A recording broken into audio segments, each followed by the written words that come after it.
Good afternoon. This is a meeting of the Public Advisory Committee of the Santa Clara Valley Habitat Agency. Please do a call to order. A roll call.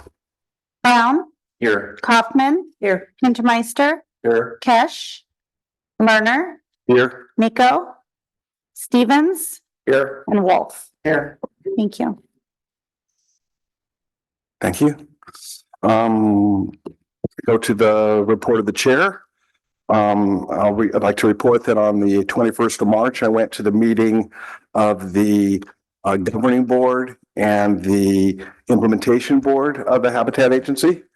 And that's where the decisions get made. And of course, those meetings are recorded and you can review the notes if you have any questions about it. Next meeting of the implementation board is on the 16th of this month. Next meeting of the governing board is on the 20th of June, if you guys are interested. Also on April 4th, there was a field trip to the Pacheco Creek project. And I have to admit that I missed it because it was raining, but did anybody else make it to that? I went. And was it interesting? It was great. Okay. It was wet. No, it was dry by the end of it. Okay, cool. Thank you.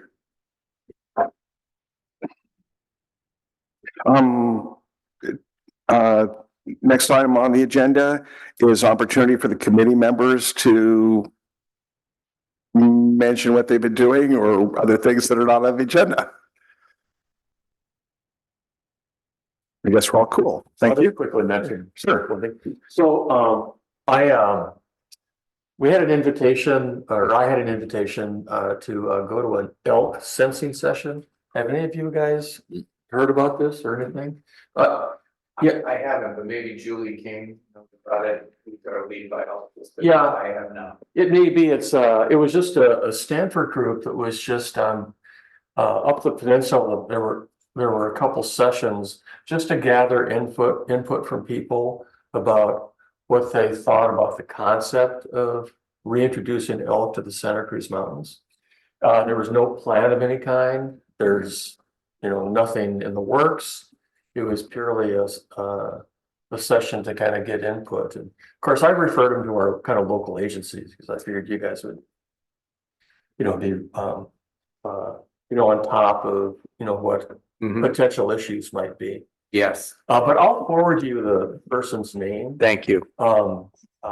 It was, really interesting as an observer, but yeah, there's no plans or anything, so no reason to be excited. They were just, kind of collecting info. Yeah, and I know it's being discussed quite a bit with Post and other organizations. Yeah, you were gonna. I was just curious, was it mainly academics who were there or were there government reps as well? This was purely academics, but they had funding from somewhere, kind of just. A grant of some kind, yeah. I don't know the details behind that. But. Okay. Cool.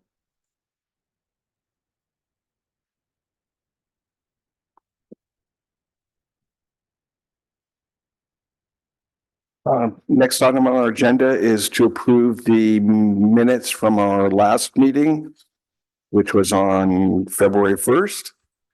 Public comments Yeah. or that was. Excuse me. Thank you.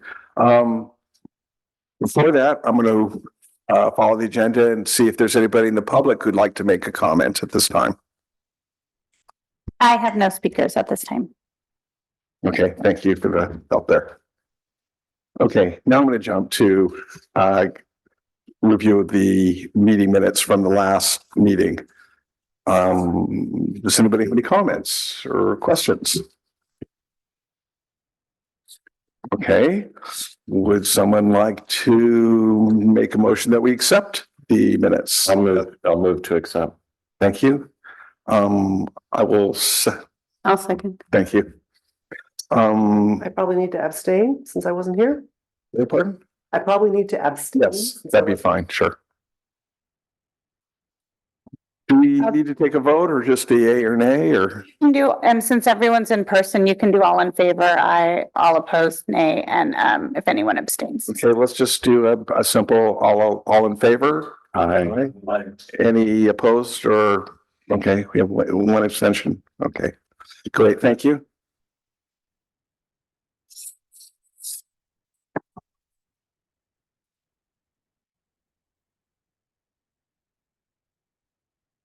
Okay, the next item on our agenda is a review of fiscal year revenue and expenditures. And I'm gonna turn it over to Edmund, I believe. Yes, I'll give a brief presentation on this.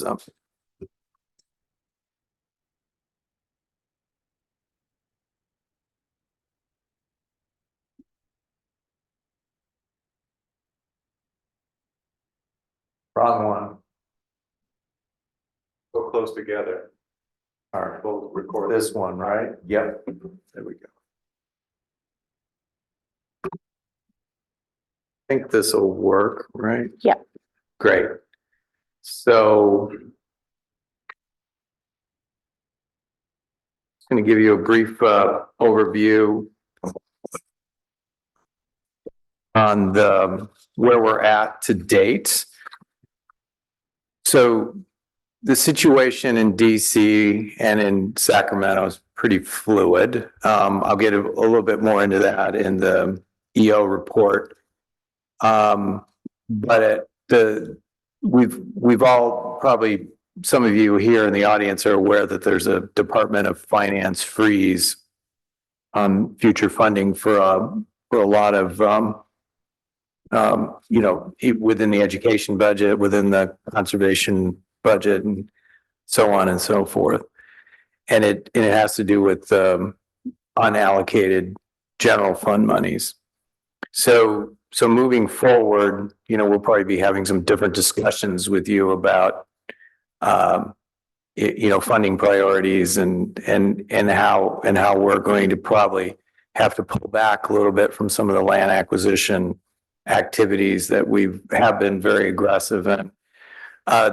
The good news is, and Jerry, I think will address this in the annual report presentation, is we're currently 40% ahead on our land acquisition goals through year 10.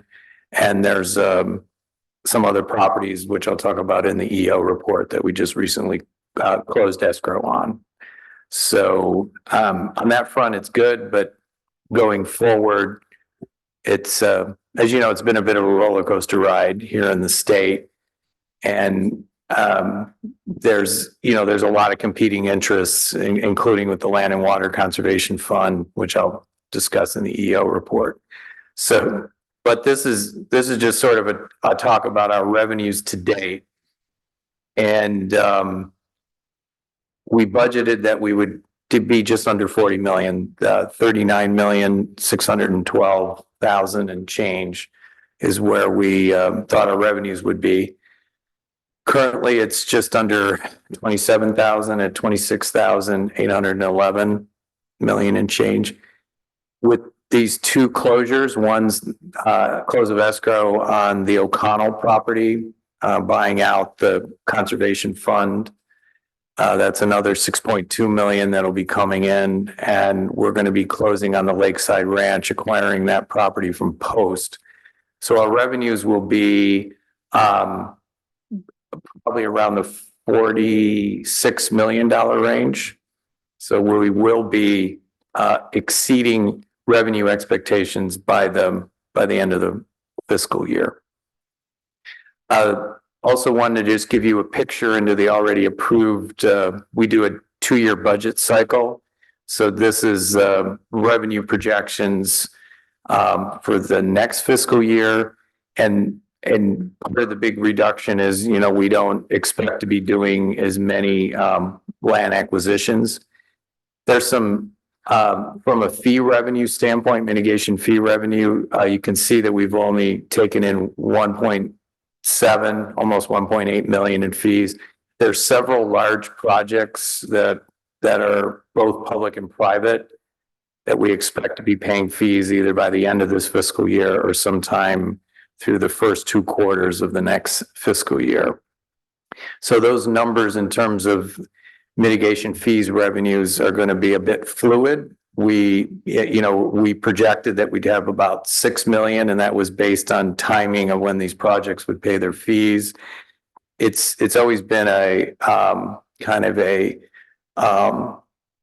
magician parlor trick trying to figure out what's behind the curtain in terms of when these projects are going to come in and pay the fees. But they will be coming in. And so, but I think if you look at the 2 years of this fiscal year and next fiscal year, about 11.5 million in mitigation fees coming in, I think that's probably where it'll come in.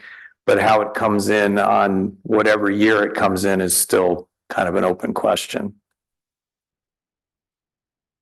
This is just a bar chart showing the same information that you saw in the spreadsheet, and it's showing you where the different fees and areas and where that money's coming from. So whether it's burrowing owl fees or serpentine or grants.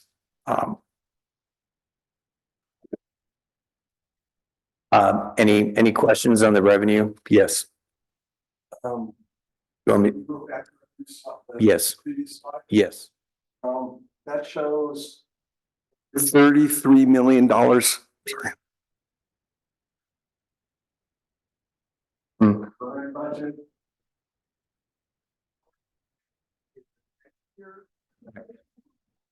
Yes. Yep. And when we put this budget together last year around this time, it was approved by the governing board. I wasn't thinking there was going to be a Department of Finance freeze and that the state would be running a $73 million deficit. We just didn't think we'd be doing as much land acquisition work. So that's why the grants were down. And there was a lot of uncertainties surrounding the federal Section 6 program and what kind of grants we would get. But a lot of these grants that we get don't come onto our books until we actually buy the property. So the WCB money and the federal money goes into escrow. So we never even see it. So even though we're awarded a grant, like we were awarded a $6 million Section 6 grant, and we're using some of it for Lakeside and some of it for the Malik acquisition, it doesn't go onto our books until it actually, and it shows up as a revenue and as a capital expense, for buying land. But yeah, that's a big drop, but it's a reflective of land acquisitions. Now there's some properties I can't get into details with. If we are successful buying one of them next year, then that number could go up significantly. But it's been just like the state budget, it's been kind of a roller coaster ride with this landowner. He's in, he's out. There's different financial entanglements that the family has. So I don't know how that's going to play out. But if that plays out, then I could see that number being not in the 33 million range, but more in the probably 13 million range. You're welcome. So these are the expenses. And you can see where the actuals are significantly less than what we budgeted. And the big reason for that is it's in the land management activities area where we originally budgeted 1.4 million and we've only spent 302,000 to date. And so I have some notations here that says landowner agreements have taken longer than anticipated. There's been issues with the elk capture permits with CDFW for the collaring activities that we were doing in the Pacheco Pass area. We're waiting for a BOR grant to do a lot of fencing and grazing infrastructure improvements on Baird and Davison properties right here in Morgan Hill. So that's part of the reason why, but those costs will then, they aren't going away. They'll be carried over into the next fiscal year. And there's with the blowing out monies, agreements are seasonal. We are beginning to now approach heavier billing period. So we expect a lot of the remaining to be spent between now and the end of the fiscal year. And another area was with the plan amendment. And I just talked to Jerry about that. And Jeff, your former employer, we're looking at including the stream maintenance program. And there's been a lot of back and forth and with some of the co-permittees and, kind of what's the scope of the, which species are going to, be added to the plan. And I guess things have been a little slow as they kind of figure out things internally. So we've spent less, but it isn't like we're spending less and we're not going to spend it at some future date. We will be spending it. And to give you a little peek into next year's budget, you can see total expenses are just under 9 million projected. Down at the bottom, that reflects some of the capital asset purchases of land. And then the land sales. So we've acquired a couple houses and we're going to be selling one of them in the Pacheco Pass area. It's a 34-acre parcel that has a house and a barn on it. We're going to be selling that. And we might be selling some of the houses out at the lakeside property. It really depends on whether Post wants to keep them or not. So that's the sale of capital assets and what that reflects. This is the same information, but showing in a bar form. And you can see the lion's share of our expenses is in the conservation strategy implementation, which is what we're supposed to be doing. And part of the pivot for us as we add, we're up to about 14,000 acres and we will be probably over 15,000 acres by the end of the fiscal year. We have to really start spending more money on monitoring and land management activities. Okay, that's it. Thank you. Any questions on the expenses or any parts of the presentation?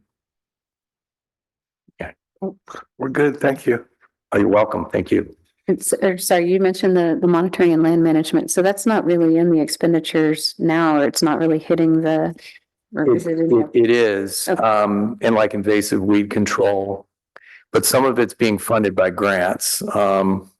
We got a LAG grant to set up, just awarded. So that's a local assistance grant through the Department of Fish and Wildlife to set up a kind of a master monitoring protocol for the serpentine.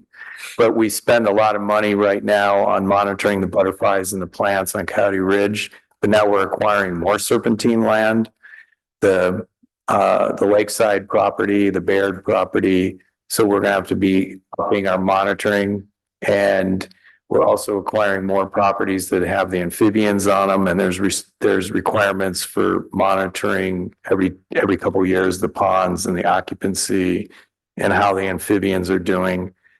So as we acquire more land, those monitoring responsibilities increase as long as the resources are there. And and the good news is the land we're acquiring seems to have the resources. and is it just folded into the conservation strategy implementation item? It's just part of it and growing? Is that its own separate item? Sorry, it's all part of the conservation strategy. Okay. Yes. Yes. Yeah, I have one question.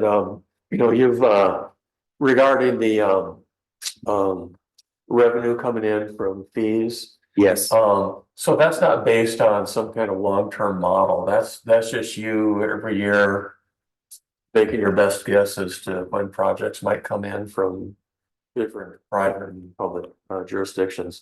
Do you get enough support from kind of our co-permittees to, get the best information that they have? They try. But it's even difficult for them. And, to be blunt, it's, it's a gauntlet to get through the CEQA process and the development review process by the local governments. Even projects that aren't being challenged by neighbors or environmental groups, it's still a challenge for them to get through that development review process. And then there's the applicant themselves. They might have some financing issue, or they're, getting the financing, or they're uncooperative with the development review process. They're their own worst enemies. So it's hard for the jurisdictions to kind of ballpark it. With VTA, it seems to be these transportation projects have these long horizons of when they're sort of initially planned and then when they actually get built. I mean, we've been hearing about the Highway 25 interchange with 101 for a long time. I think they're finally going to come in this fiscal year or early next and pay. So with VTA, there's just these long timelines. Valley Water, it's kind of hit or miss with them on when the projects come in, but they're very good. VTA and Valley Water, just, when the projects come in, they pay their fees, and the co-permittees are, when the projects issue, the permits are issued, the fees come in, and then the local jurisdiction issues the take permit. Yeah. The plan had this vision of build out, general plan build out, the transportation plan build out, and it hasn't followed what they thought, the economists, when they put the plan together. And you were probably aware of that somewhat, the cost model. And as Jerry talks about in the annual report, there's been a lot less, and this isn't a bad thing. There's been less conversion of land to development, with Post and OSA and the city buying North Coyote Valley. That area was all earmarked for development, but that means less fees. But I also think things have changed a lot since the pandemic, and it's difficult to do business in California. I don't think I'm, talking out of turn by saying that. And I think it has a chilling effect. We're also very aggressive, the conservation community around here, and buying up land that potentially could be built on, like North Coyote Valley. So I think when you have those two things together, there's a lot less development. And in some cases, when you're talking about infill, that's, in my opinion, not a good thing. But when North Coyote Valley is going to remain farmland or, wildlife habitat, from my perspective, that's a good thing. But yeah, that means less fee revenues. But the difficulty, so we're seeing that,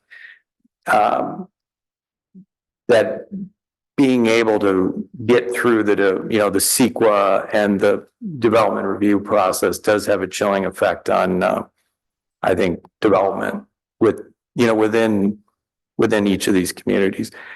Morgan Hill seems to just have a steady pace to it,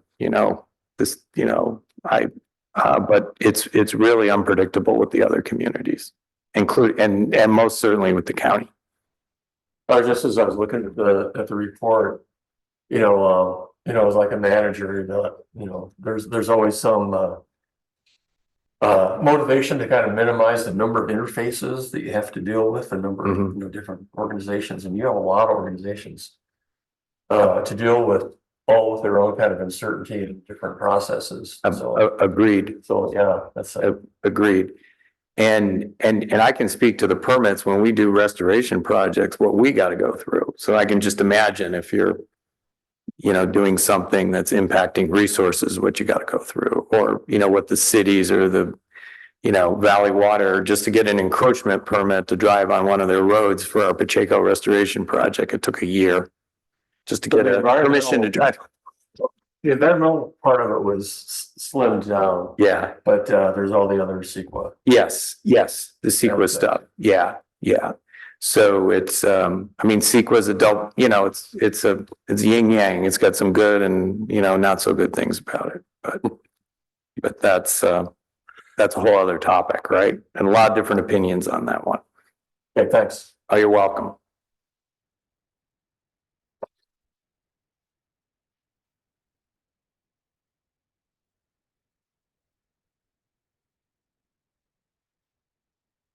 Next item on the agenda is the Santa Clara Valley Habitat Plan fiscal year 2023 annual report.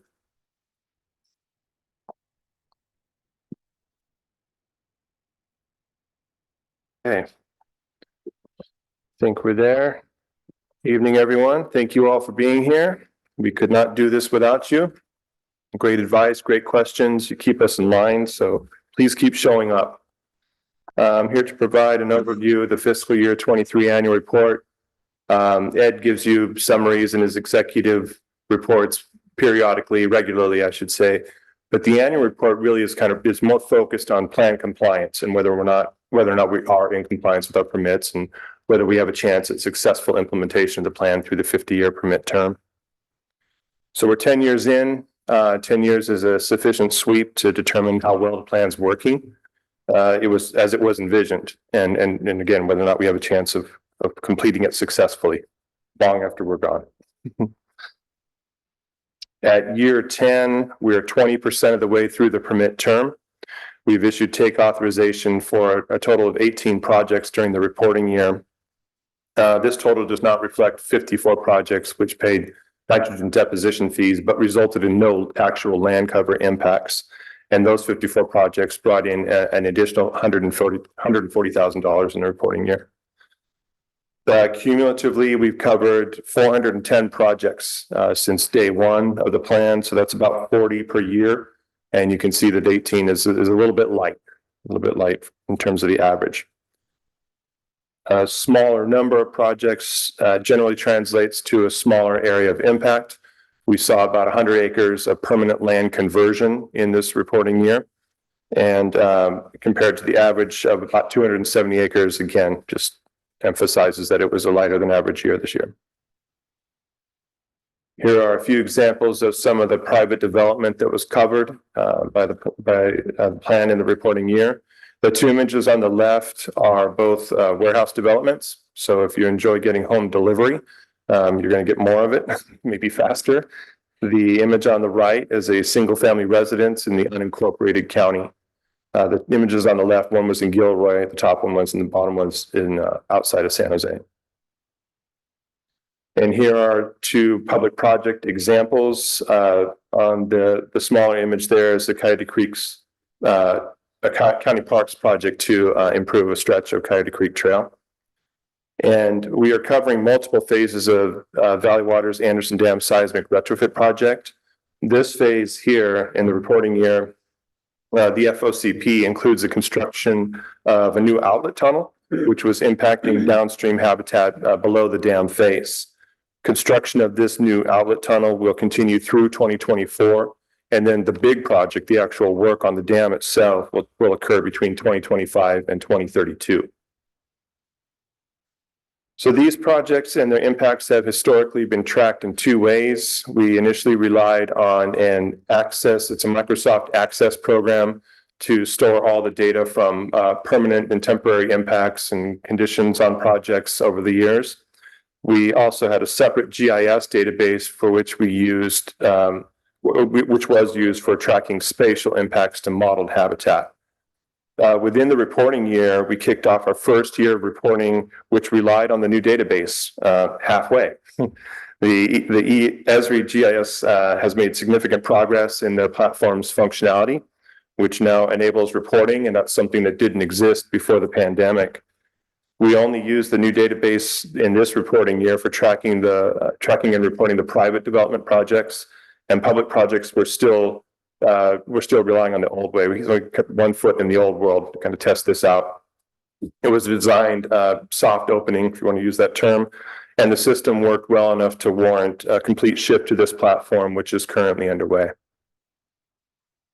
Some new reserve units that we picked up during the reporting year.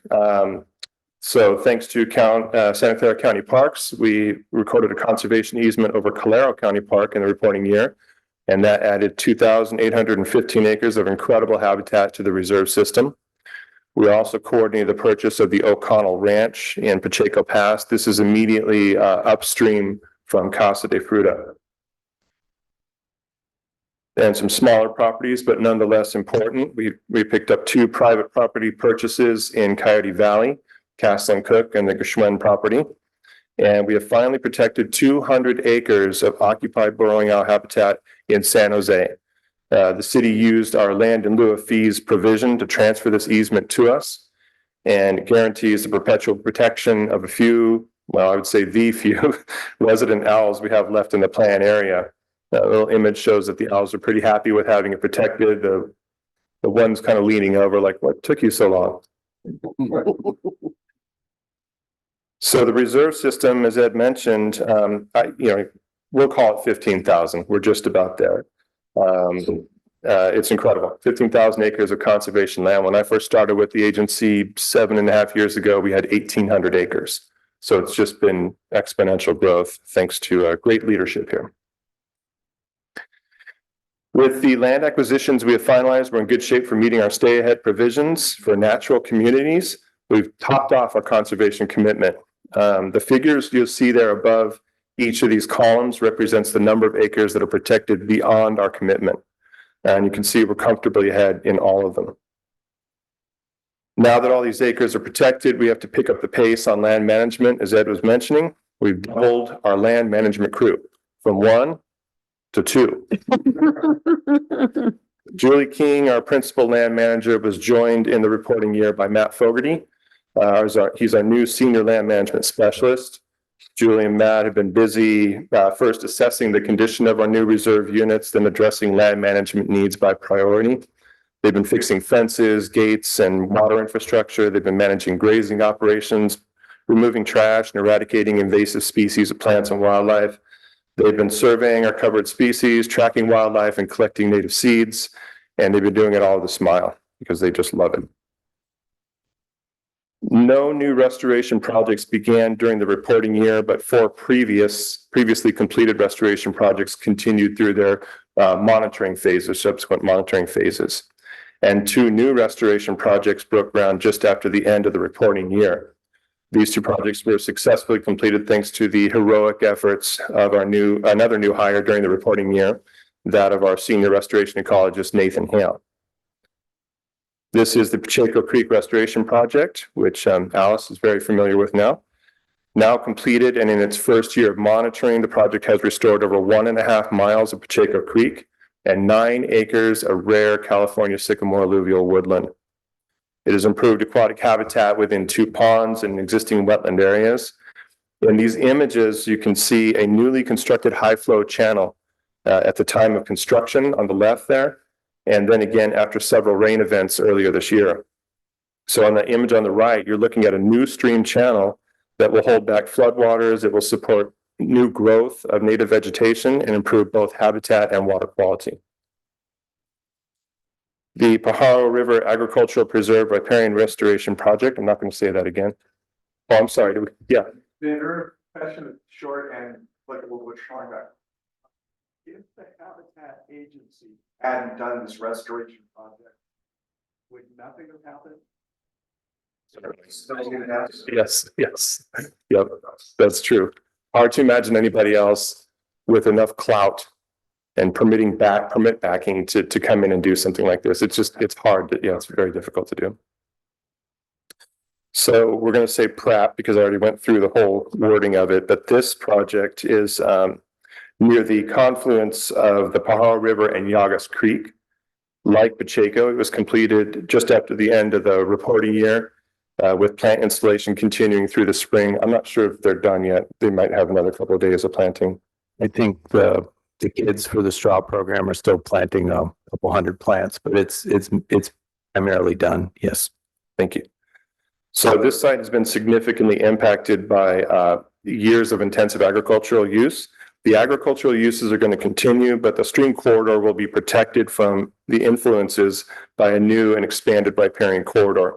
So the image on the left is prior to construction, that lower image on the left. And on the right, you can see the newly installed grass plugs just above the bank there.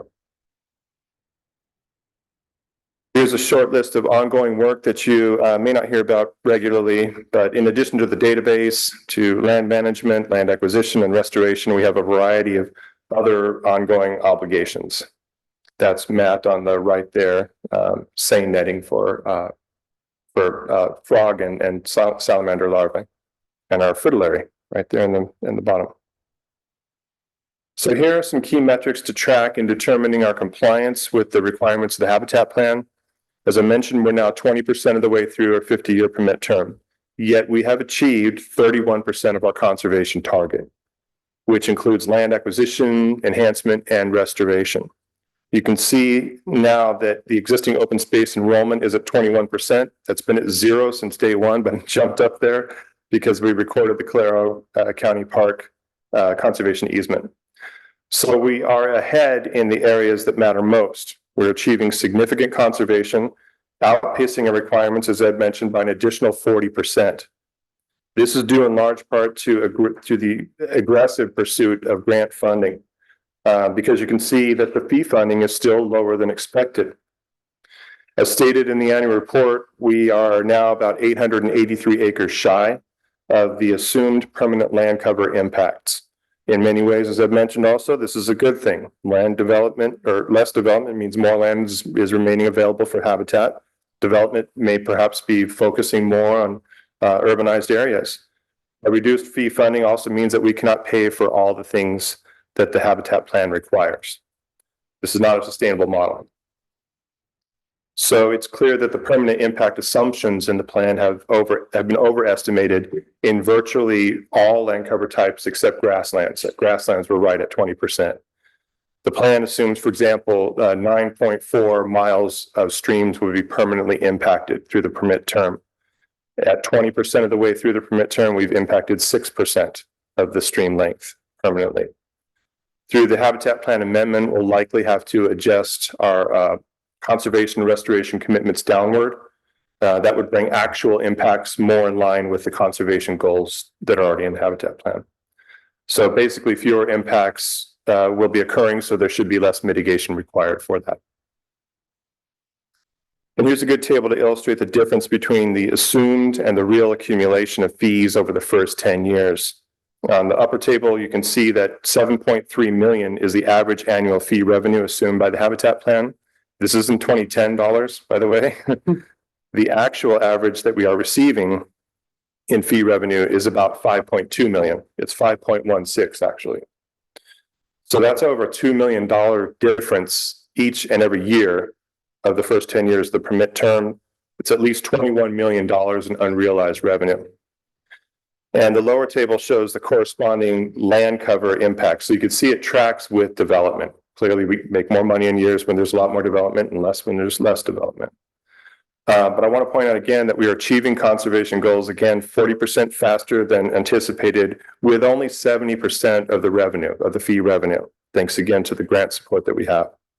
So while the funding gap is something that we need to address, the good news is that the habitat plan has been tremendously successful to date, and all of our covered species are happier for it. And I'm ready for any questions you might have.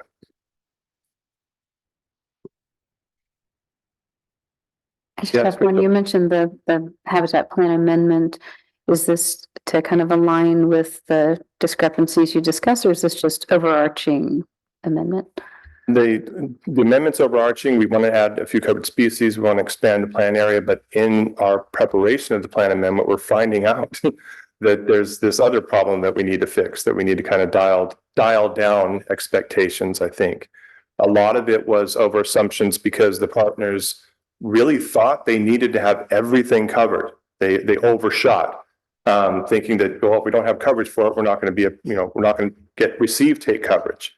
The plan is intended to be amended as needed. So if we roll back assumptions and we get close to those assumptions in 5 or 10 years, we can amend the plan again in 10 years or 20 years, whenever it's going to be, to adjust them back upward. But it's harder if we're not going to reach that target. We've set unrealistic expectations for expenditures that we can't meet unless we, there's just not enough money. basically. And just as an aside, while you're amending it, there's a whole bunch of stuff in there about stormwater that really doesn't need to be in there, and they just changed the permit, so. Yeah. Matt listened to me talk about it for 3 days, so like, get that stuff out of there, it's really redundant, anyway, that's just. It can come out, you're saying. It can come out, it's already covered by a totally different permit. Thank you very much. We're talking about table 6.2. Yeah. And do not like table 6.2. Sorry. Do not like. It's really, really redundant. Doesn't Okay, need to be. glad to in hear there. that. I'll probably be tapping you for more information about that. Yeah, John? Yeah, I have a couple questions. First, I just wanted to ask whether we would have a like on an agenda coming up, an update on the plan update. Because when we first started talking about the plan update, we had a couple meetings in a row where we had draft documents. But I would say like in the last year, we haven't really seen any updates. So I'm just kind of curious about what the status is. Yeah, well, we were excited in the beginning. Can we But- put that on the next agenda? I'd be happy to put on the next agenda. I'm actually preparing a staff report that would be going to all of our different co-committee governing bodies that will give kind of it's a 3-parter where we talk about what the plan is, because most of these people have never even heard of the plan. It's been a long time since it was approved. Most of them weren't sitting on any of their boards at that time. Then it discusses the next 10 years, which is basically a rundown of this, and then it leads into the plan amendment. So that portion of the plan amendment, I've been focusing more on really providing a good explanation for all these components we're changing or proposing to change. So kind of a deeper dive into what these changes mean, why we're proposing them, and so that'd be good. It's just about ready. So next time we meet, probably 2 months, 3 months, something like that. That'd be perfect timing for me to bring back a plan amendment update for you. And also August 1st. And also, we don't have many of the chapters ready for review yet, which I think is what you're getting to also, correct? Well, yeah, I mean, I know that the discussion that was in our report and that Jerry just mentioned about the kind of financial issues and that entering. I don't think that was really a topic in the initial drafts that we saw. It was not. Yeah. We've been slowly uncovering this information as we're getting further into this. I've been worried about it's been very cyclical, and maybe it's the nature of the West and California boom bust kind of cycles. But yeah, we haven't had as Jerry said, we're not even close to the 7.2 million, and it's we see it. Our revenues end up being pretty good because of grants, because of investment income, leases and different things, but it's not the mitigation fee revenues that we're getting in. When I first started this job, I said 10 miles upstream, are we covering fish? And no, we're not covering fish. So it was very puzzling, but we're way ahead in terms of the restoration of streams. That's for sure. We still want to be opportunistic. If we can get grants and do good stream restoration work, we're still going to do that. But that's very different than, having to do it because you got to mitigate for it. But if we can tap into federal, state, local grants to do restoration, like some of the funding at Pacheco, we got some funding from WCB and some from Valley Water, and that won't count towards, the Clean Water Act mitigation. It's for conservation and recovery. So I still think we do that, but, maybe we'll hit the 10 mile, but, and then when you started drilling down into the numbers of, some mistakes in the database that Jerry and the DUDAC team found when they're putting the new database together, there was just incorrect, so we didn't get fees, but it would say that we impacted 20 acres of land and it was only 1 acre of land that was actually impacted. So there were those sort of things. So it's, when you start looking at it, it's like, we are not going to, looking forward, I don't see us, reaching those levels of take that were assumed, like Jerry said, by the co-committees. I just don't see it happening, especially on the aquatic side of things. Yeah. Yeah, on that note, I wanted to just bring this table back up. So the line there on the bottom chart shows the number of acres that were anticipated for impact there, 360 acres per year. That was what the plan assumed. As I mentioned earlier, 270 is what we're seeing. In the very furthest left column, that's actually more than one reporting year. That's second half of reporting year 13 and then all of reporting year 14. So that actually, that column should be broken down, and it has one real small one that looks smaller than these other ones. And it kind of just helps to paint the picture that we've hit that target, the assumed average annual impacts, permanent impacts, one time in the whole 10 years that we've been here. So while you can attribute these last couple of years to the pandemic and then kind of a lingering effect from the pandemic, the rest of it shows it's just, this is not where we're going to be. We're not going to be seeing 360 acres every year from here on out. So, just let me point that out. Yeah, another question I had was about, and this is back in the report, it mentions that we've added something like 4,000, it was called new acres to the reserve system. I think the bulk of that was Calero, the conservation easement there. And this really triggered something for me, kind of going back to the stakeholder group meetings, because the word that triggered me was new. Because I think in the beginning, and correct me if I'm wrong, the idea was that we have a reserve system. I can't remember the exact numbers. It was like 45,000 acres. And at that time, it was thought that, again, I don't know the exact numbers, but it was like 25,000 would be like what I would call new acres that were like, purchased, through, the various funding sources, grants and whatever. And then another 20,000 acres would be like in conservation easements, like at Calero, or other public land that was enrolled in the system. So I think that was kind of a basic thought in the beginning. And I'm kind of wondering whether we've been tracking those, two kind of components independently. Because it'd be interesting to just see, where we are with on that. Yeah, it's easy because there's only the two properties. It's 3,000 acres of that 15 is existing open space. So and one was a little tricky because it was those buffer lands around RWF, and there was just a zoning designation of open space over them, and a lot of you here in the room would know that's not worth the paper it's written on. City councils and board of supervisors can change that designation in the general plan, and it could have been potentially developed. So I would say it's really that Calero number that Jerry gave you, of 2,800. Yeah. So really the bulk of that then is land that we've having fee title in some sense through grants or. It was not Yes. existing open space, right? Oh, okay. So we do track existing open space separately.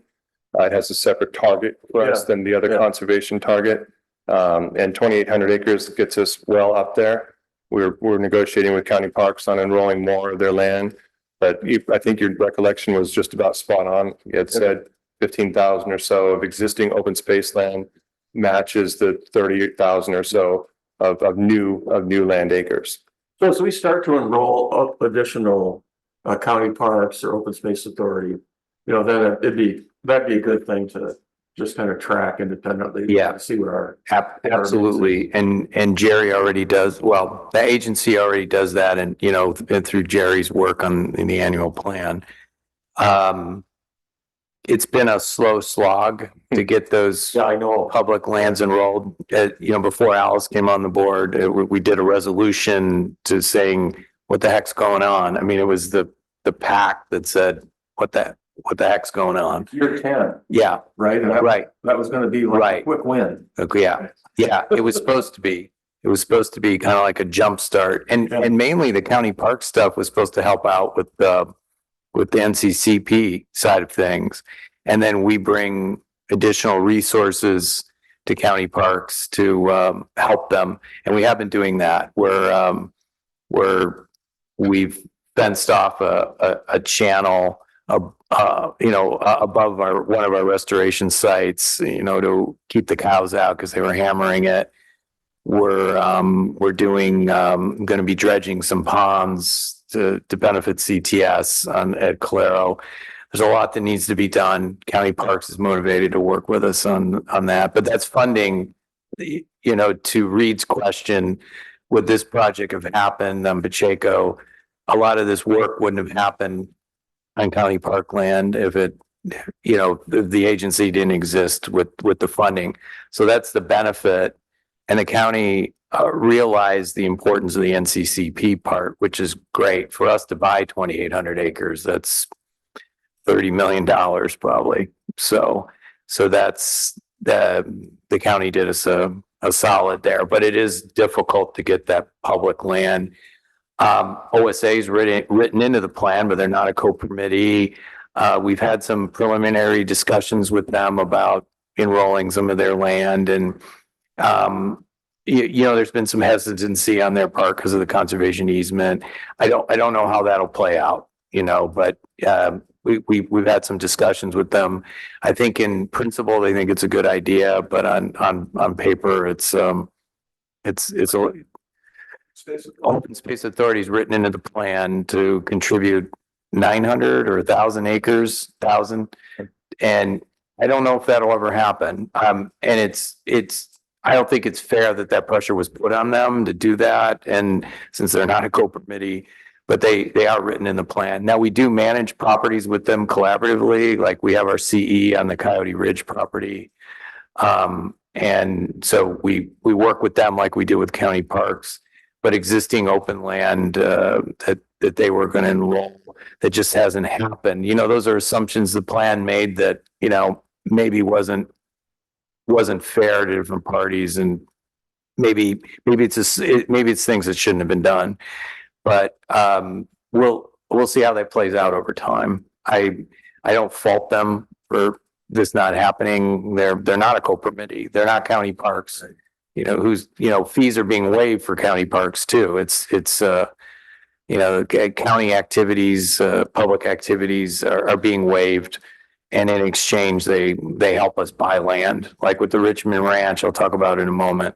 They're buying part of that property, and that's part of their commitment on the mitigation side of things. And Rancho San Vicente was bought as advanced mitigation for county impacts. So some of the stuff they're doing is mitigation for county project impacts. And there isn't, OSA wasn't written in the plan that way. Yeah. So. Yeah, we'll expect that 21% figure rises when we work on another land deal with county parks, and the partnerships, what important there, it actually improves the habitat value of their park lands, which is a win for everybody.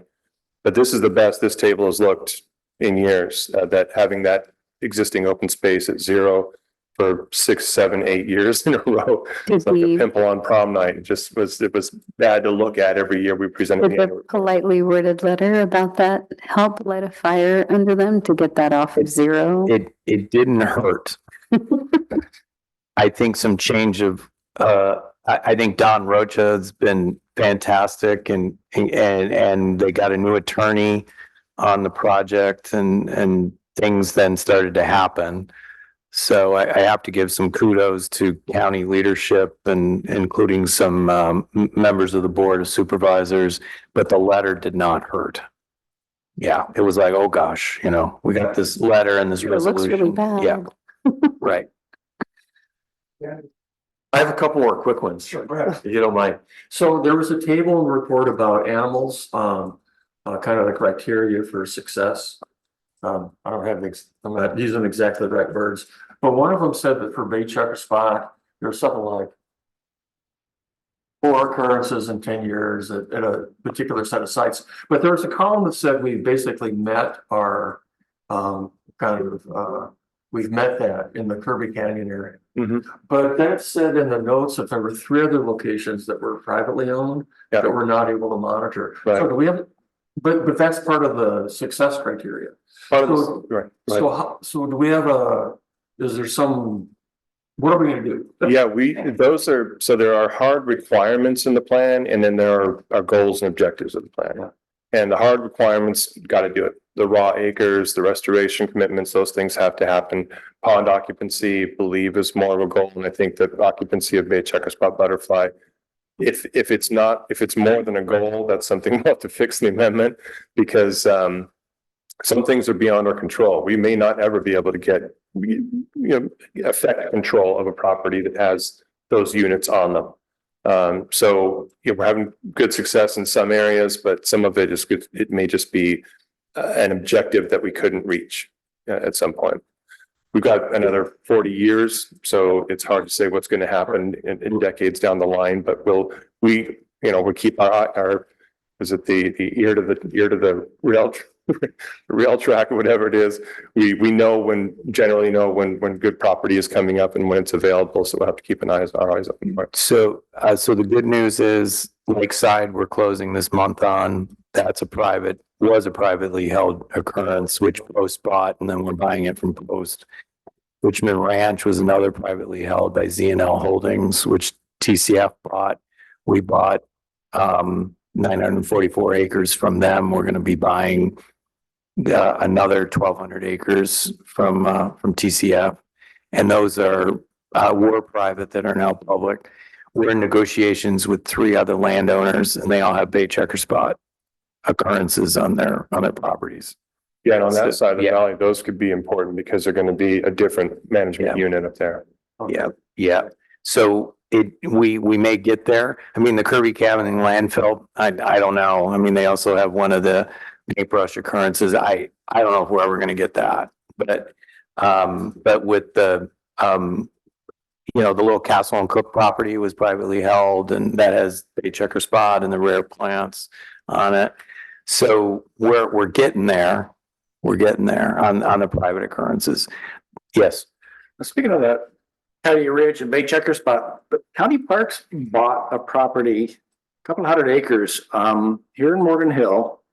They call it like the Coyote Canyon. It's on the upper end of the reservoir. Yes. Have you been in any discussions with them about?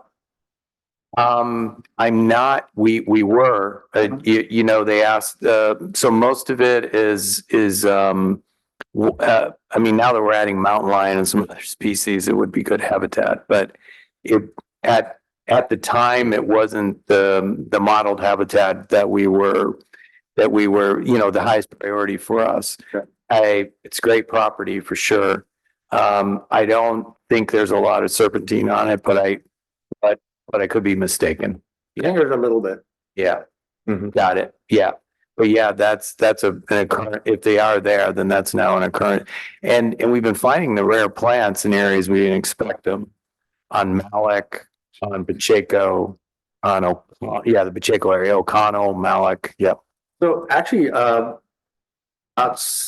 6 months ago, I ran into a botanist working with County Parks that was entering that property to do surveys. So they may have new survey information you might want to get a hold of. Thank you. I just had one more question. And it's about the red-legged frog. Yeah. Again, in the report, you mentioned that basically we're waiting for nature to take its course in terms of some red-legged frogs hopping into this pond eventually, even though it's like what we think is really great habitat for red. Do we ever help nature along in that kind of situation? Or is that a permanent issue or? We had this exact discussion earlier this week, it's a precise discussion. Can we do that? Yeah. And can we, if we have good occupancy, a big population in one pond, it's pretty close, it's within hopping distance of another pond, but they're just not making their way over there. Could we just, We have a burrowing outbreeding program. Can we just breeding program for It's frogs? something we'd have to discuss with the wildlife agencies. One of their concerns would be the movement of potential movement of pathogens, chytrid, ranavirus, and things like that. But if they were in agreement with it, it seems like it would be one of the best ways to ensure we meet our occupancy requirements. When we do restoration, we did the 2 Coyote Ridge ponds. That was not a cheap project. And those ponds historically had red-legged frog in them. Well, at least one of them did. One of them, I think, had tiger salamander as well. So they've been reconstructed But it's going to take a while to get those species back up there. We know they're around those ponds, but how are they going to get up into the ponds? And I would love nothing more than to just put them on a little bus and just, haul them up there. But it's something we need to coordinate with the wildlife agencies to see if they'll allow it. It's something you'll kind of be looking into. Yeah, We don't need to write a letter. Maybe. Yeah, maybe so. Okay, well, I mean, really, let us know if there's something. Yeah, they are a risk averse bunch, Yeah. and slow to move. Yeah. The concern is, and Dan and others may be aware of this, but there seems to be not a lot of red-legged frogs in the Santa Cruz Mountains, at least the areas that we're active in. I can't speak for the entire range, but it is a concern. We certainly don't know why we're not finding them. CTS, we do seem to be finding them, which is good, but the red-legged frogs, there may need to be, and with climate change and stuff like that, there may have to be some thinking like you're discussing. Yes. All right, thanks for indulging. Questions. No, it was good questions. Quick comment on translocation too of like red-legged frogs and tiger salamanders. When I worked for a consulting firm here, we did over the years quite a few really large scale translocation projects with Fish and Wildlife Service, approved on everybody. And we would monitor afterwards how many of those translocations were successful. We'd clip a toe on the frogs and go back and survey for years afterwards. And the success rate of those actually reestablishing in habitats you move them to was remarkably low. Oh. So it's one of those things that sounds great. And even as biologists, we were like really enthusiastically involved in it. And nature is complex and you don't quite know often what goes wrong, but there's very low generally. There have been some examples of success, so it's not an all or nothing. About how far apart were the ponds you were moving them from? They were one project with the red-legged frog in particular. They were only hundreds of yards. Oh, I mean, okay. 300 to 500 yards apart. Probably it was in the same drainage. I mean, very very similar habitat characteristics as far as we could tell. I mean, almost identical. It was interesting. Just can't force nature. Yeah. Yeah. So, but by the same token, like red-legged frogs and tiger salamanders are remarkable at colonizing really good habitat. So when, be it a pond that's created on a mine site or whatever, all the next thing you've got hundreds and hundreds and hundreds of red-legged frogs showing up, and the nearest location that you knew of might be 3 miles away. It's like, wow, that frog, So just one quick story that's kind of a cool one on a golf course we're working on, golf course construction. Very carefully moved the tiger salamanders, maybe like a half a mile to the other side of the golf course to a series of ponds that we've created, and weeks later those salamanders all moved back to the impact location across the construction site. Wow. And it was a pretty good distance. Wow. So they're just very tuned into where they are. They're able to, whether they have GPS in their heads or whatever they're doing, guiding themselves by starlight apparently and magnetic fields, who knows, but they go where they want to go. And not where you want them to go. That's the burrowing owls in a nutshell. Right. Yeah.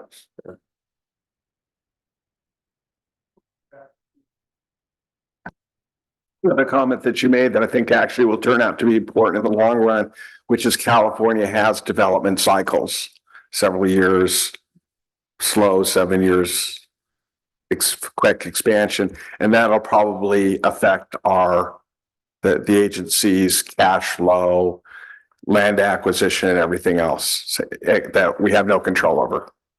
Mhm. My 2 cents. Thank you. Yes, I agree. I don't know how the pandemic and remote work and those different things, but employers seem to be pushing back on that and want people in the office. So yeah, yes, we'll probably go through some other cycle. I think you're right. Well, and was the habitat plan written in the early 2000s? Wasn't that just the boom cycle of boom cycles that, all the highway program was going in Laguna Seca, all these things were going to expand and cover it all. And Yeah. that was the vision at the time. The early years, then the 08 recession was, they had that knowledge too for the last couple of years of development. So, and it carried all the way through to 2012 when they finally. I wonder if maybe the forecast at the time was maybe a little biased toward that boom time is average mentality, because it had been a long boom prior to that, to Mhm. the Great Recession. Anyway, Yeah, speculation. yes, it is true. Yeah, Like it. yeah. So can I ask, we're talking about the funding gap and about how, the pace of development means that, we don't have the funding and so on. Is that going to affect, just the ability to get the work done? I mean, I understand that, Mhm. okay. Yeah. I'm not talking about like the goals that are set by the plan or the metrics or whatever, which can be adjusted. I just mean like the work that needs to be done. So. Yeah, I don't think so. It really depends on those projects that I spoke of that we're hoping will be paying fees end of this year and into next year. Because right now there's a local government investment fund. It's called LAIF, through the Department of the State Department of Treasurer's Office. And we got 11 million sitting in there. Because we were so good at getting grants, we haven't needed to spend it. And we have a couple million in an investment account with the Sandhill Global, who manages our endowment. So if we get this, pulse of money coming in, I think it's probably going to be somewhere in the $6 to $7 million range of, then I think we'll be fine. At least in the short term. Long term, it's a good question. I mean, if the trends that Jerry's talking about continue, then yes. But if through the plan amendment, we can get some of the metrics changed where we don't have to restore 10 miles of stream, we only restore 5 miles of stream. And we don't have to buy as much land, or, some of the new covered projects that we're adding from Valley Water and the county and different things that, they'll, we won't have to add more requirements. We just have, the requirements, the metrics will stay the same, but we'll get more projects that could feed the pool of funding. So I think in the short term, if those projects come in particular, I'm thinking one that's supposedly going to pay around 4.4 million in fees. If that comes in, we're okay. But yes, there's a lot of things we're supposed to do on the land and managing and getting the work done, as you say. And I am concerned about it. But I think if this funding comes in the next 5 years, we probably will be, or next 4 or 5, we should be okay. But if this trend continues, I don't know. I don't know. One thing that's it's fortunate for us is we have been aggressive in land acquisition. So being 40% ahead means we've got about a 5-year head start essentially on land acquisition. So if fee revenues stayed where they are, 2, 3, 4 million a year, that money would ostensibly all go into management. It would go into administration and management of the landscape. And so, potentially we can go for several years before we, really hit some kind of a problem if funding didn't pick up at all. And some things are very expensive, like the burrowing owl stuff. Yeah. Because we're trying to create new occurrences. And as Dan said, ecology is not physics. So ecologists have physics envy, by the way. Thank you. I learned a lot. All right. Thank you. Thank you, everyone.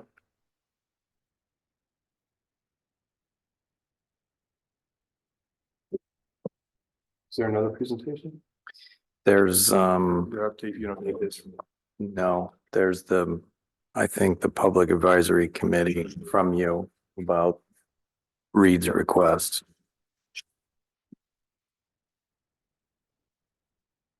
You want to handle that? It's a, oh, I think that's a oh, It has from you. didn't realize my name was on that. Not at all prepared for that one. You can wing it and I was in New York and DC when this happened and Reed and I think Jerry can speak to it. Okay, Yeah. yes. Next item on the agenda is a local group that's involved in land conservation.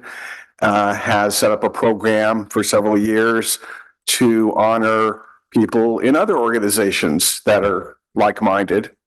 And I started reading this. I thought it sounded an awful lot like Ed doing his job. Doing his job. So it's an award. It's a little different than some of the other ones because a lot of them are focused on volunteer work for the environment. And this one seems to be mostly focused on people that are in government service or an appointed paid position kind of thing. I noticed Jerry wrote a little brief description, which shows how we seem to fit in one of the three categories that the awards are. And then I'm suggesting the award not only to give Mr. Sullivan a pat on the back, but it reflects well on all of us. And just as a footnote, I think it's important that we do make news of our successes because somewhere down the road, we're going to have problems. And it'd be good to have everyone have a good feeling about the organization before there's a problem. And that's just the reality, as we were talking about before. So I guess what I wanted to do is see if I could get simply agreement to fill out the form to nominate Edmund Sullivan for the award. And we asked him and he doesn't mind the attention. So that's good. Well, I'm honored you thought of it. Thank you. Okay. I'm humbled by it. Thank you. Do you need a motion? I wasn't quite sure. Yes, I'll make a motion, I guess, or maybe we'll have a discussion first, or if you have any questions. Okay, I'll make a motion. I'd like to make a motion that I fill out the form with your help and staff help and see if we can get Ed pat on the back. I'll second. Thank you. Again, any discussion, questions? Great idea. Okay, can we just, since we're all here, all in favor? Aye. Aye. Any abstentions or, no, we're all good. And thank Okay, you, we'll all do of our you. best. I appreciate that. Okay, we know you do your best. We'll do your best. I try and thank you. Best. Thank you for the recognition. And I do have public comment on this item. Doug Muirhead. Say anything that makes you take everything back. My name is Doug Muirhead. I live in Morgan Hill. I suppose it's insufficient to say that Mr. Sullivan is simply a decent human being, although it's probably not a bad place to start. I didn't look at my meeting log. I've been coming as a public observer to this agency with Mr. Sullivan at the helm for as many years as he's been EO, which is 7, 8, 10. 10 in June. Okay, hey, Yeah, well, happy anniversary. thank you. One of the things that I really appreciate is that he's always willing to answer my questions or have a short conversation on a topic that interests me. I think it speaks well for him as head of this agency that the people he hires have that same openness. The other thing I think worth mentioning, because I don't understand the difficulty involved, is that in trying to accomplish his mission here in Santa Clara, he is willing to deal with state agencies, state legislatures, federal agencies, federal legislatures, which I think is a challenge that not everyone would willingly embrace, but he seems to do it and comes back and tells us how much fun it was. So I'm very pleased that you have this agenda item, and I wish him well with the nomination. Thank you. Thank you very much for the kind words. And there are no more speakers.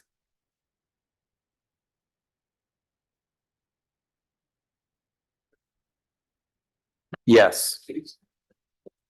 So speaking of state and federal advocacy, I was in DC a couple weeks ago, and I was in Sacramento a month ago, and I just go 6 weeks ago in Sacramento. And it's pins and needles, needles and pins. It's a happy man that grins when sometimes you try to work through the bureaucracy of both the federal and the state government. They have jobs to do, and I get that. But so the advocacy trip to on March 11th, and a lot has changed to Sacramento, with this budget freeze. I've been hearing from some colleagues at WCB and with other organizations, get your projects in. And thankfully, we got $17.5 million in grant awards from Wildlife Conservation Board approved in February. Because if we didn't, I don't know if we get that money. So when we met on March 11th, I met with Senator Laird himself, and then met with the staff members of Berman, Halloran, and Cortese. And the message that Laird gave was, I'm not sure the climate bond may happen. And if it does happen, it's going to be a lot less. And there's a lot of folks in Alice's world and in my world that are hoping that climate bond happens, and we're advocating for it. The Department of Finance, and I understand the state's facing a big budget deficit, but it kind of shocked all of us when it included funding that was already approved by and already allocated. So I think this is going to, is this a boom bust, cycle, as Reed referred to? I don't know. But the thing we pushed for was originally going to say, hey, we want you to put more money in the NCCP pod. And, I think now we're just hoping that there will be any money for WCB. But there's competing things. There's the affordable housing, there's the infrastructure, there's education, there's, you name it. So sometimes you feel like, well, when you're talking about mental health and the homeless crisis, what we do, but what we do is important. And so we're hoping, I know Secretary Crowfoot wrote a letter or spoke to the Department of Finance, and there is being some pushbacks. Assemblymember Garcia out of Coachella Valley wrote a letter saying you can't pull the rug on projects that are at the gate of being approved at the WCB. But I'm not sure we're going to get this extra funding we thought we were going to get to buy out the conservation fund on part of the Richmond Ranch acquisition. So I'm not sure how that's going to be. We've had some discussions with Coastal Conservancy, and they don't know. So we'll see how this all plays out. But certainly what we do ties in a lot, from the biodiversity side of things and the 30 by 30 and, there's other programs that fit better with, public access and ag preservation. But we work with ranchers, and, a lot of our properties are open to the public. So we're hopeful, but I think it was more like a rear guard action than it was like, oh, let's ask for more money. Now's not the time to ask for more money. So on the federal side, I met with, again, I met with some Republican congressmen, because some of the people in the National Coalition have some really good ins, and the Section 6 program has bipartisan support. I wouldn't say universally so. There is hostility among some members of the Republican delegation that that are not comfortable with federal funding of land acquisitions. And but there's a lot of Republicans that support what we do because they realize it facilitates things that are important to them. Development projects, infrastructure projects.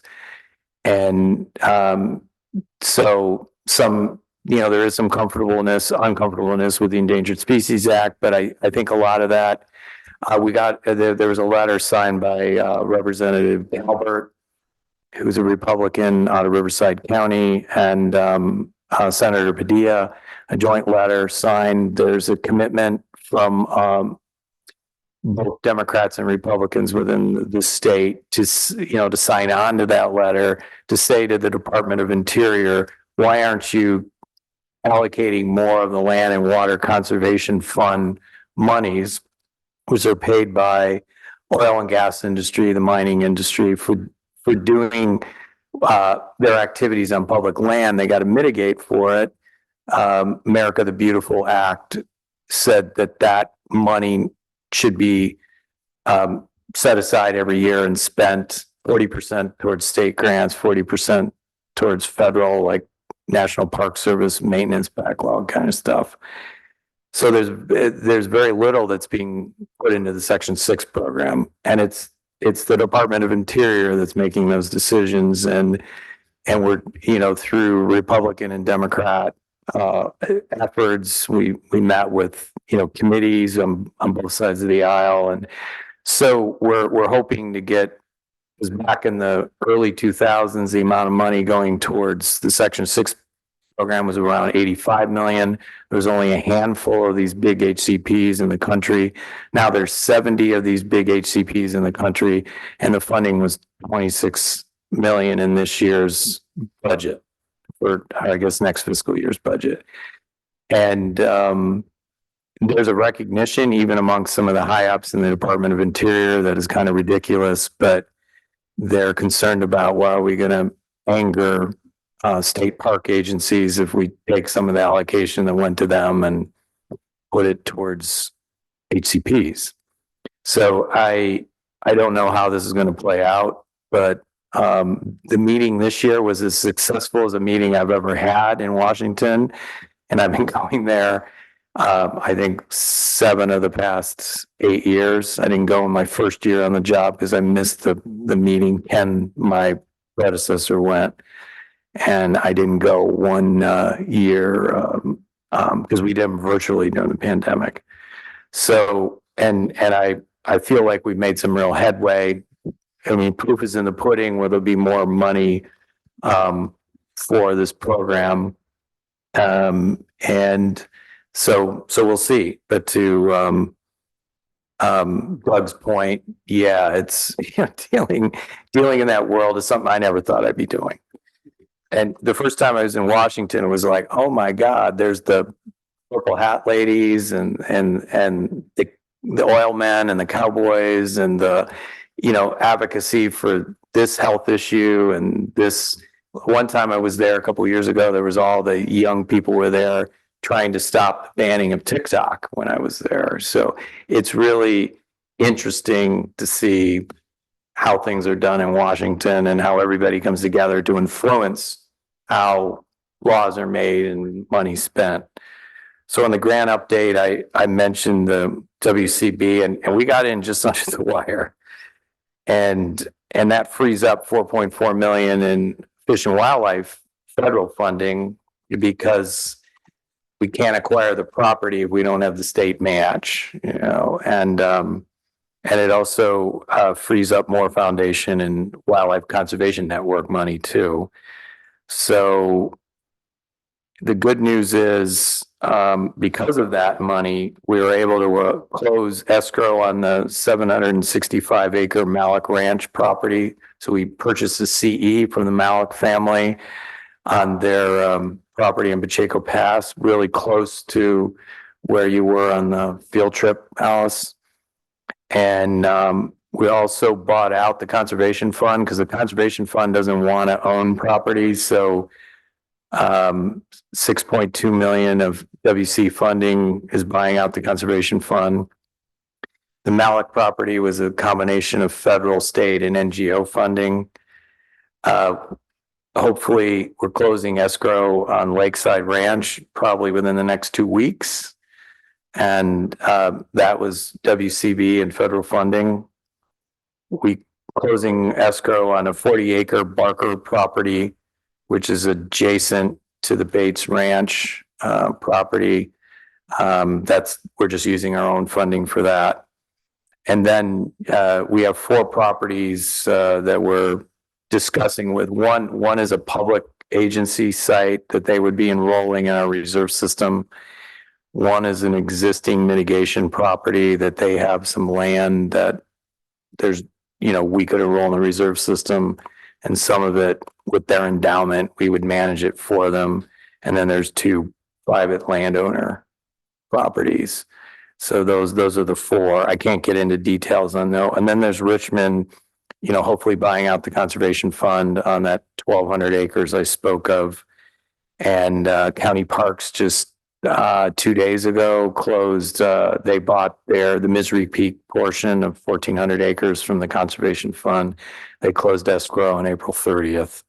So that deal's coming together. And getting this done before that Department of Finance letter was pretty huge. A quick update in the Burrowing Owl program. This is year 2 of reintroduction of owls. And that's all, other than I would ask you if you know anybody. We haven't replaced Abby Ramsden on the board yet. So if anybody knows anyone who represents who would want to represent the environmental community on the PAC, if there's anybody that anybody knows, we're open for nominations for that open seat. Yep.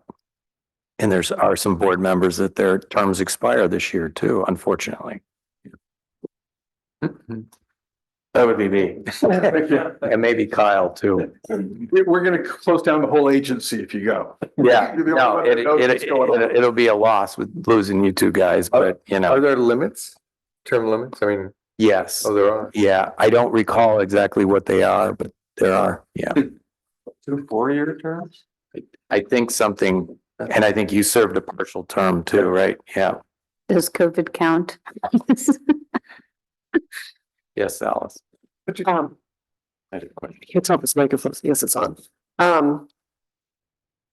So I'm sorry, I'm not sure if I understood you correctly. So are the remainder of the Richmond Ranch purchase that, the getting it from Conservation Network, is that at risk now with what's happening with the Department of Finance? It's at risk with the state. We thought we had an easy path, we bought 944 acres, our money, Valley Water money. Parks bought their 1,400 acres with their money.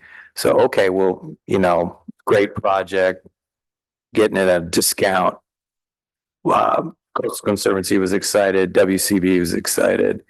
And then, but we started to hear some hesitation from WCB, and so they must have got wind that there was some sort of Department of Finance action going to happen. And they, so yes, using state funding is at risk, but there's NGO funding we could go after.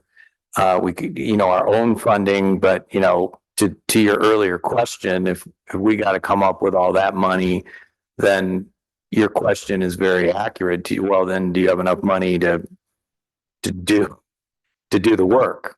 Yeah. So, all right, so I've been getting emails about this because everybody's very upset and scared. And there is apparently a May 23rd meeting on May 23rd. Sorry, I can't talk. On May 23 of the Wildlife Conservation Board, where it sounds like this is where this will or will not happen. We're not on the agenda for the May meeting. Yeah. So we were going to originally be on the agenda for the June Coastal Conservancy meeting, but they pushed it to September. I don't know what that means. I don't know if that, I asked them, does that put our funding at risk? They said, well, it wasn't guaranteed in June and it's not guaranteed in September. So we've had some discussions with the Conservation Fund.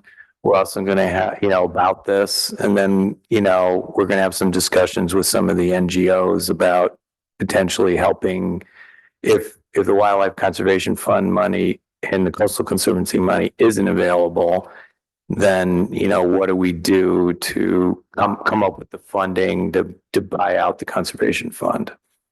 So doing the deal on O'Connell was good because we paid them back.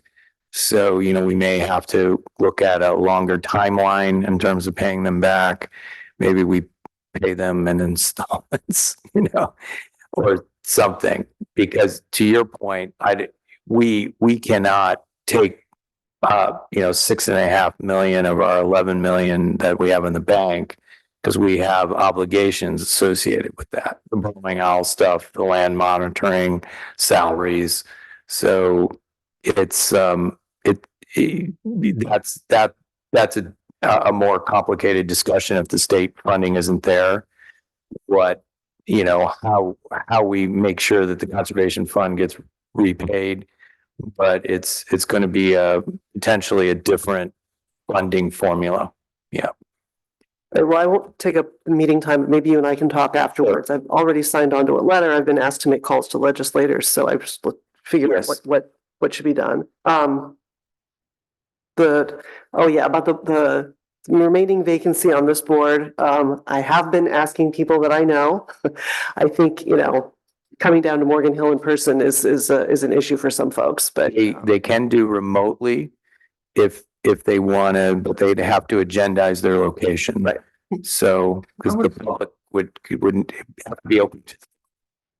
We only meet 4 times a year. Just, it's No, not a big commitment. I drove down from Redwood City tonight, so Thank you. I didn't know you lived up there. Thank you. I do, yeah.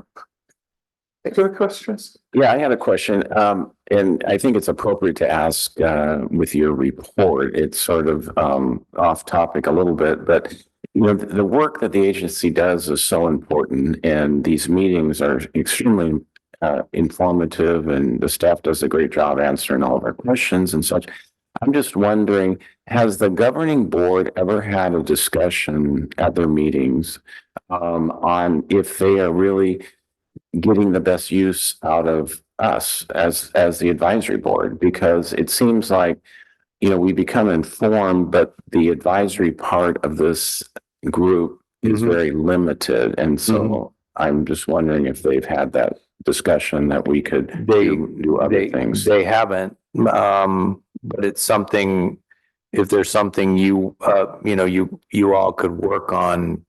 I mean, if there's something you're all thinking of, yes. Yeah, well, I mean, what I was thinking is, we have done things and sent to them, but it seems like they would, there may be something that they want us to give input on is. Yeah, it's a good question. I'd like to talk about that for a little bit more. I think last year and before that, we had some conversations about putting together a mission statement. Yes. And the mission statement that came out of the board, and I was relatively new on it, seemed kind of general for the whole agency.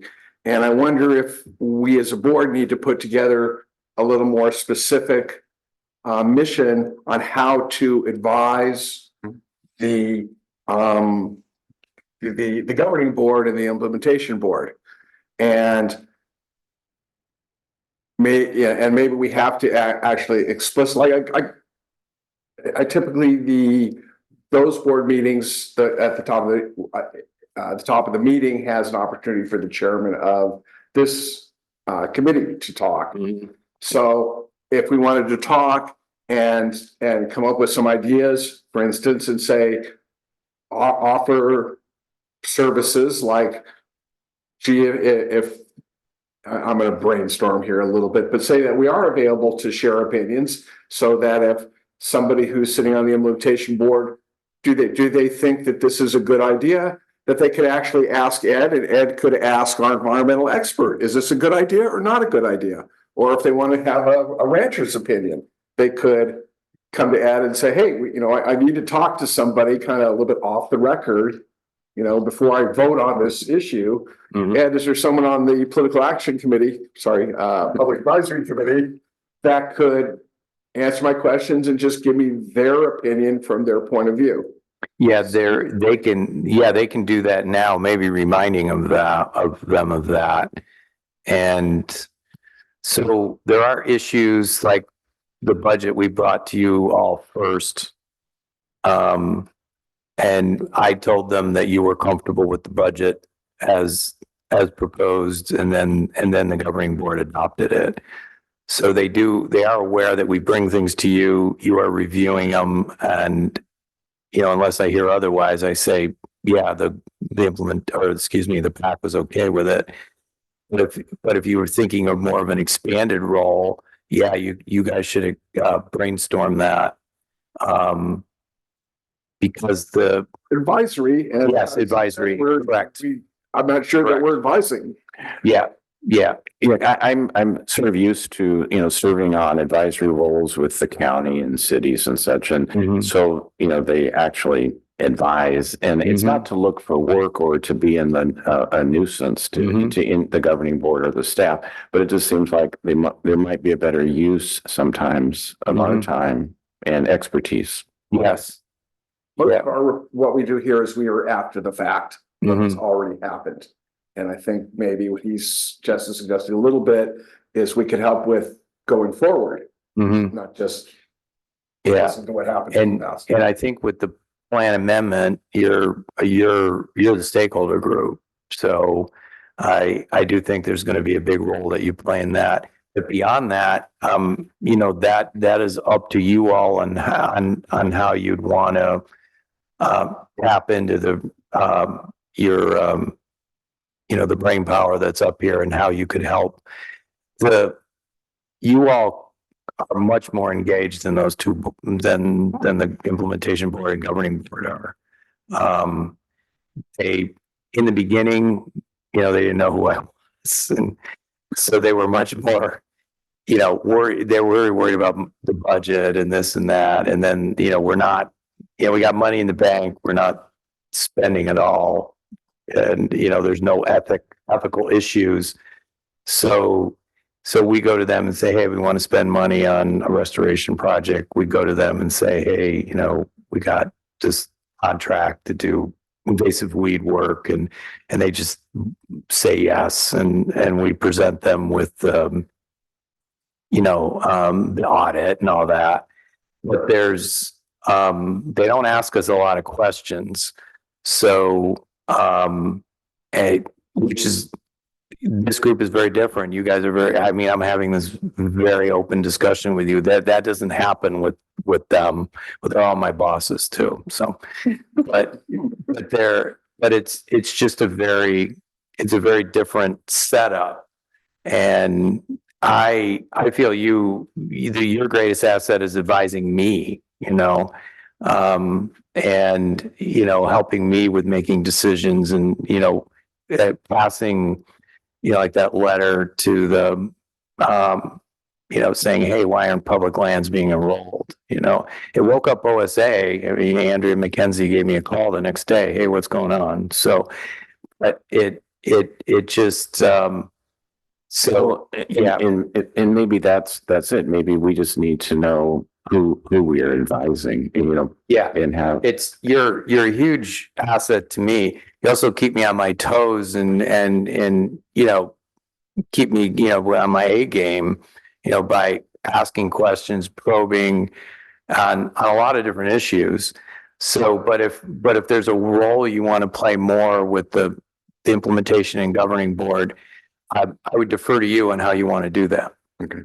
If you want to make some suggestions. No, I was just, it may be that we're advisory to you. It hadn't been clear. I was thinking it was set up like most advisory boards. If there's a governing board, you're giving some input at time. Are there items on the next governing board meeting that they're going to have to vote on that we could hear about and give our opinion about, for instance? And you don't have to say specifics. Yeah. But I think that if we were, instead of just reporting to this group about what's already happened, if you could say, well, there's a May 12th meeting and they're going to make a decision whether we should buy parcel A or parcel B, then maybe we could share our opinion about whether to buy parcel A or parcel B. You could. Not that, Yeah, I'm gonna, not to be too crude. Yep. The people on the boards may not be interested in our opinions. don't know. I do know they, when we brought your changes to the mission statement, they were fine with it. So, yeah, it didn't raise any, oh my God, what are these guys doing? Let me know. Okay. Yeah, I think they can grow to appreciate the advice. Like a municipal advisory committee might provide recommendations on approval or denial of projects to a planning commission. That's kind of, Ed and I talked about that would be sort of the role we'd expect here. We'd already talked about, interesting that you're bringing this up tonight because we'd already talked about next year. We bring out the annual report to you all first. And then later in this month, we'll be taking it to the implementation board. They're the ones who approve the annual report. But next year, we'll agendize this a little bit differently and we'll request that you make a recommendation on the annual report to them. So that's one capacity role. The other one would be, as Ed mentioned, the plan amendment. This is the public venue. This is the one we want to have people just going at it. Rip the plan apart, plan amendment apart, let's, piece it all together. But then your recommendation ultimately will carry forward to our governing board, our implementation board, as whether or not we approve the plan amendment at some point as well. So I see those, two important functions. Yeah, that's good. That would be great. yeah. And with the annual report, so next year we'd want, if you guys have comments, then those would go to the implementation board. Right. Yeah, I think, we review a lot of documents and, I think, I think we brought this up before, that it would be really good for all the kinds of things that we do review, that we just have the concept of like, which of these boards is like a primary reviewer that's making a even if you're not the one that kind of votes it in. If we're the primary reviewer, I would really like to know that because that would affect the way I look at a document. If I know that, I am the primary group. And I think of all the things that we do routinely over the years, I think we should have we should have a better picture of, exactly what that process is. So if we're the first, then we really should know that. But if we're just getting informational that it's already been approved by one of the other boards, then, we should know that too. Yeah. With the mission statement, when we came to you we wanted you to adopt it and make changes. When I bring the budget to you guys, that's definitely, you are the first reviewer of the budget. And if I haven't done a good job making that clear, I apologize. But I view you as the first kind of look at the budget. And if there's anything there that you're uncomfortable with, then yeah, that's what we do. When you made some recommendation, you were uncomfortable with our administrative and how we were tracking administrative expenses. And then we said, yeah, that isn't really showing that most of the staff is working on the conservation strategy implementation. They're not sitting in an office. There's a lot of grant administration too, but those are for funding the conservation strategy. So we made that change to the way we do budgeting because of your recommendation. So when we bring the next 2-year budget to you, which will be next year, you will be the first reviewers of it. Yep. Yeah, I think that'd be great to have those kinds of things clarified. Yes. And On the same page. Yep. Question over here. Oh, yeah, I did have a question. So just for the habitat plan amendment, or you said there'll be like sections coming, or is there, how is that slated to be rolled out? Kind of like the process like you're talking about? Yeah, Jerry can speak to that. Or is that? the Yeah, next I don't one? know. Is it spoilers? All right, done. Well, I have 3 overarching comments because I think I sent you the spreadsheet, like, please don't have sections reference other sections, or if like you're subject to number 3, that also rolls in like 4, 27 and 10, because that's a nightmare to try to do from an implementation standpoint. Right. And then the table of doom Yeah. that has the stormwater stuff. it's written like a secret document, so it's really hard for someone to actually implement, because I've tried to put it in a tabular format. But those are just People three. just can't do it. I mean, for some projects, it's just too hard for them to do, which is unfortunate. So yeah, we definitely want to fix that. And having a tool associated with it that takes the paragraphs and puts it into something people can actually implement, which I tried to do, but it had so many cross references where if you're subject to 4, oh, by the way, and I also get these other 8, it makes no sense. It really needs to be cleaned up. So if this is that effort, I'm very glad, because if you're going to have a plan, you need to be able to implement the plan the work and Right. plan. But So we're working through the administrative, kind of the behind the scenes draft version of all these chapters. Haven't decided whether they get rolled out to the public as a complete document or whether we piecemeal it out.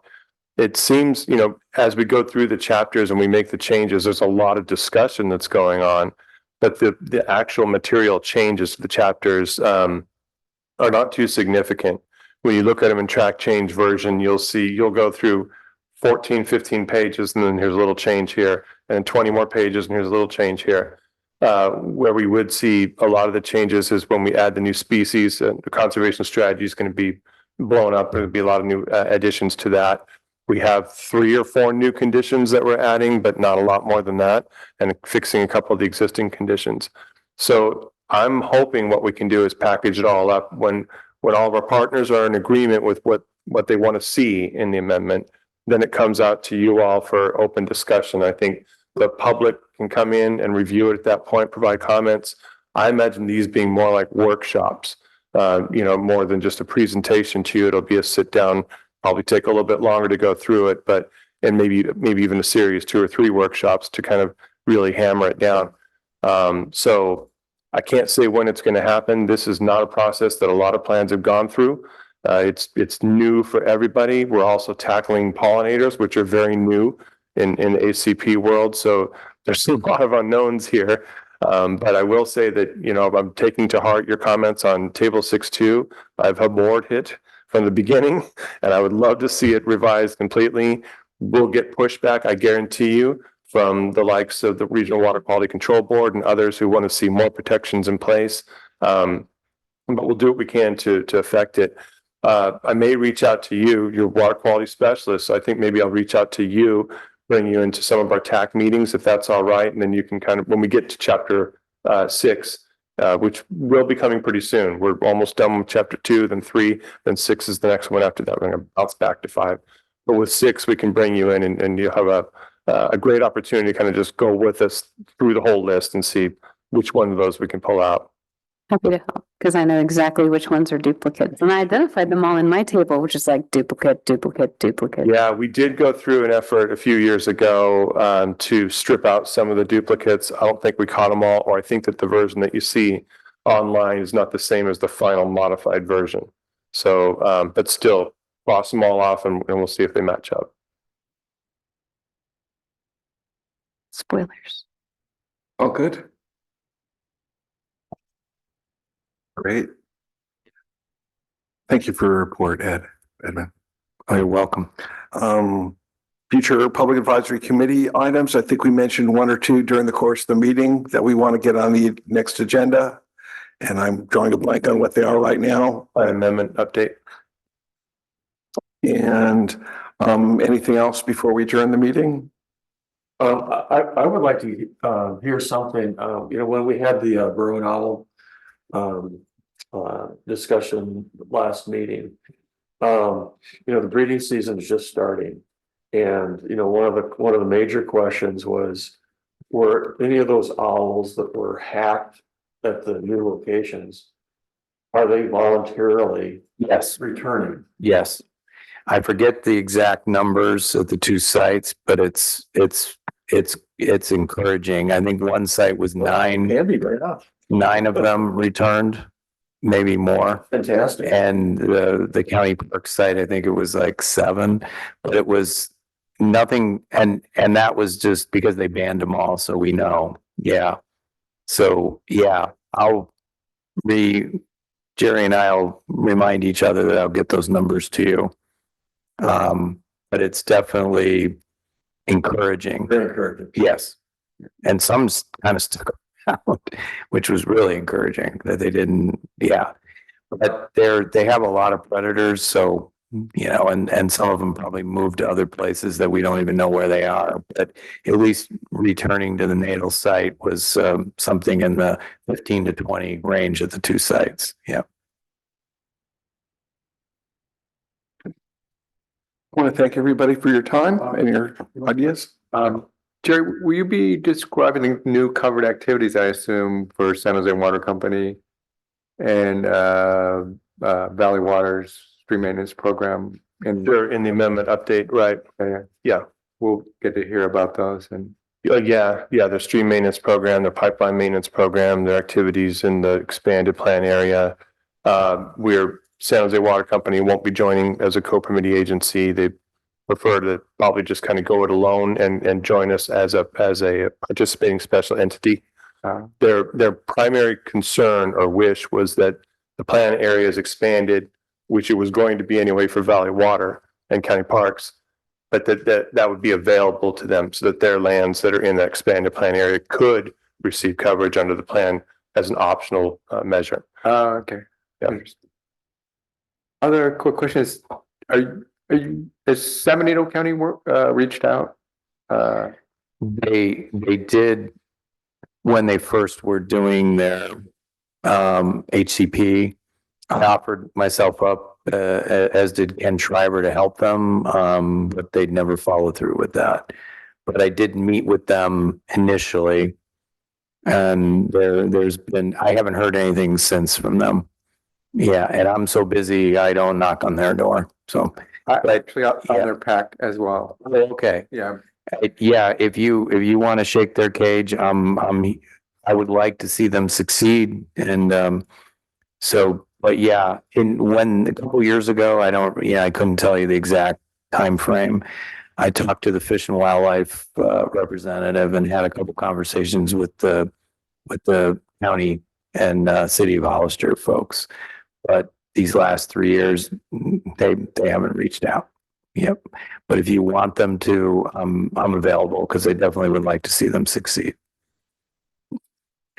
Right. And it seems like there could be some opportunities along the borders. They kind of freak out about that when I talk to them about it. Really? Yeah, I said we could work on Boreal stuff together and restoration projects along the river. And it wasn't just them, it was also the regulators. Well, this is a different DFW district region, and this is a different Fish and Wildlife Service region. And it was bizarre to be blunt. I was like, I'm just talking about partnering. So, because the owls are, in my opinion, in crisis, and it's not just here. So, but I thought, hey, let's work together and we could start doing stuff down there. And when your plan gets up and running, you could take over for us. Maybe it's fear of, the behemoth to the north. I don't know. Yeah. But they were, and ICF, who works on a lot of these plans, told us they're really nervous about you talking about working with them and in their jurisdiction. Yeah. Yeah. That's the Pajaro watershed has that problem. I agree, because both sides of the river, right? Yeah. Yep. I'm going to go ahead and adjourn the meeting. Okay. Thank you very much, everybody. You're welcome, and thank you all. Thank you. Thank you. So maybe they couldn't have gotten any of